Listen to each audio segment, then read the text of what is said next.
Staff and people staying at the Westside homeless shelter have a serious problem on their hands.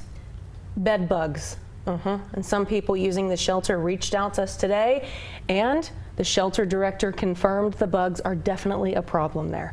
Here's Tamara Lopez.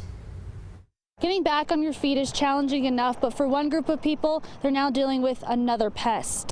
Seen them crawling on the sheets. I keep my area clean. I have white sheets now so I'm able to visualize them better. MJ is talking about bugs like this one, captured on video at the Westside shelter. Steve Decker is the CEO of Heading Home and oversees operations. He confirmed the shelter has a bed bug infestation, but says their hands are tied. The best we can do is request, and the city's been very good at honoring the request for pest control, but pest control comes out, and unless we completely emptied the shelter, they can't treat the entire building all at once. He also says bed bugs are sadly very common in these types of shelters. If there is a congregate shelter, they're going to face these issues, period. The shelter does have these dryers here for guests to use to help kill the bed bugs, but the shelter also says they can't force the guests to use them. MJ says this is her second time here and hopes it's her last. When I got here, I hit the ground running. I looked at, trying to get a job. I got that job. I passed my background checks, my urine screening.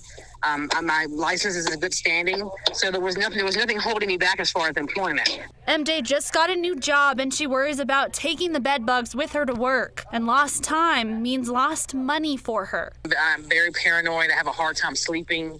I'm just always thinking, you know how you have a scratch? You're always thinking, oh my gosh, what is that? MJ says she hopes the shelter will enforce hygiene more going forward, but mostly she just wants a clean place to sleep. I can't break the cycle because I can't, if you can't get started, you can't get paid. The shelter says this is an ongoing issue, and so there's no real timeline as to when the bugs will be mitigated. However, they do contact the city for pest control as needed.